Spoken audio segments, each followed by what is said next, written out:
Hey cuties, welcome back to my channel. నాన్న కుట్టి ఇక్కడ నా ఫోన్ అయితే పోయింది. సో వీడియోస్ అందుకే లేట్గా వస్తున్నాయి. అండ్ ఈ వీడియోస్ ఎలా పోస్ట్ చేస్తున్నాను అనుకుంటున్నారా?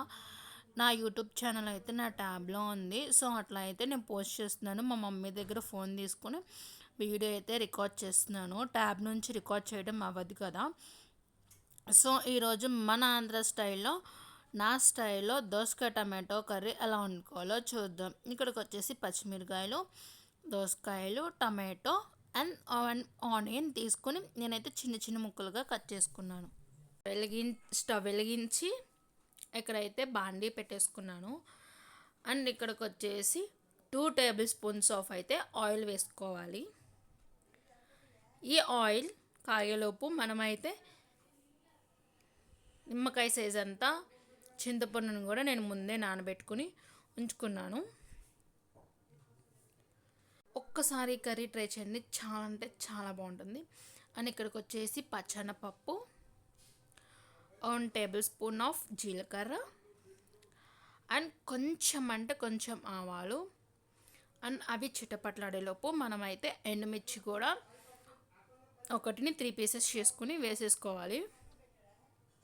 మనం కొంచెం కారం వేసుకుంటాం కాబట్టి పచ్చిమిర్చి ఒకటి వేసుకుంటే సరిపోతుంది. అండ్ అటు ఇటు తిప్పుకుంటూ ఉండాలి.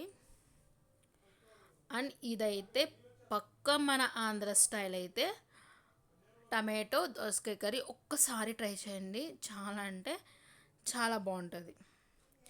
అండ్ ఇక్కడికి వచ్చేసి అవి మగ్గిపోయిన తర్వాత ఆయిల్లో 4 పచ్చిమిర్చీస్ అయితే నిలువుగా చీల్చుకొని ఆయిల్లో అయితే వేసుకోవాలి.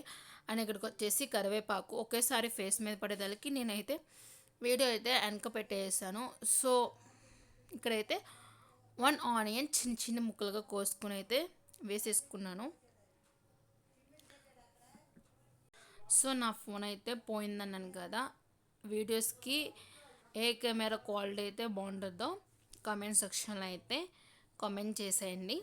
సో నేనైతే ఆ ఫోనే తీసుకుంటాను కన్ఫామ్గా. అండ్ ఇక్కడికి వచ్చేసి ఆనియన్స్ కూడా చక్కగా మగ్గిపోయినాయి. అండ్ ఇక్కడ 2 టమాటోస్ చిన్న చిన్న ముక్కలుగా అయితే కోసుకుని వేసేసుకున్నాను. ఈ ముక్కలు అనేది మనం చిన్నగానే కోసుకోవాలి, పెద్దగా కోసుకుంటే అయితే అస్సలు మగ్గవు. సో చిన్నగా కోసుకుని ఇలా వేసుకున్న తర్వాత మనమైతే అటు ఇటు తిప్పుకోవాలి. సో యూట్యూబ్ ఛానల్ పెట్టేసాము ఏదో చేసామని కాదు, యూట్యూబ్ ఛానల్ అది చాలా అంటే చాలా కష్టం. నేను ఈ ఛానల్ పెట్టినాకైతే నాకు తెలిసింది. అండ్ ఇక్కడైతే నేనైతే అల్లం వెల్లుల్లి పేస్ట్ అయితే వేసేసుకున్నాను. అండ్ అల్లం వెల్లుల్లి పేస్ట్ వేసుకున్నాక పచ్చి వాసన అయితే కన్ఫామ్గా పోవాలి, లేకపోతే కర్రీ అనేది స్మెల్ వస్తుంది. అండ్ ఇక్కడ వేసేసుకున్న తర్వాత మనకి మగ్గిపోయినాయి. అండ్ ఇక్కడ వచ్చేసి నేనైతే కల్లుప్పు వేసుకున్నాను. డెఫినెట్గా పులుసు కూరలకైతే కల్లుప్పు మాత్రమే మనం వాడాలి. అండ్ ఇక్కడికి వచ్చేసి మగ్గిన తర్వాత దోసకాయ ముక్కలు కూడా వేసాను. ఇందాక చెప్తున్నాను కదా, అసలు యూట్యూబ్ ఛానల్ అనేది మనం సక్సెస్ అవుతామో అవ్వమో నెక్స్ట్ థింగ్ తర్వాత అది. బట్ మనం వీడియోస్ చేయడానికైతే చాలా అంటే చాలా కష్టం. ఏదో చేసేస్తున్నారు కదా, పెట్టేస్తున్నారు కదా అనుకుంటాం, అది పొరపాటు. దాన్ని వీడియోస్ తీసుకుని ఛానల్లో పోస్ట్ చేసి చాలా అంటే చాలా కష్టంగా ఉంది. సో నా దగ్గర ఏ ట్రైపోడ్ లేదు, ఏ న్యూ ఫోన్స్ కూడా నేను తీసుకోలేదు. నా దగ్గరున్న ఫోన్స్తో మాత్రమే నేను వీడియోస్ తీసి ఇట్లా పోస్ట్ చేస్తున్నాను. అండ్ ఇంకొక విషయం ఏంటంటే, అండ్ ఇక్కడ కూడా కొంచెం కారం వేసేసుకున్నాను. అండ్ ఇంకొక విషయం ఏంటంటే, నాకు 100 మెంబర్స్ సబ్స్క్రైబర్స్లో కొంచెం దగ్గరలో ఉన్నారు. ఛానల్ అయితే సబ్స్క్రైబ్ చేస్తారు. ఈ ఛానల్లో మనకి ఏదో వచ్చేస్తుంది అని కాకుండా మనకి హోమ్లో ఉన్న వాళ్ళకి సెల్ఫ్ సాటిస్ఫాక్షన్. అండ్ ఇక్కడైతే నేనైతే చింతపండు పులుసు కూడా పోసేసుకున్నాను. అంటే నేను ఇంట్లో ఉన్నంత వరకు మాత్రమే నేను ఈ వీడియోస్ తీసుకుంటాను. యాజ్ యూజువల్గా కాలేజీకి వెళ్ళిపోతే వీడియోస్ ఏం నేను తీను.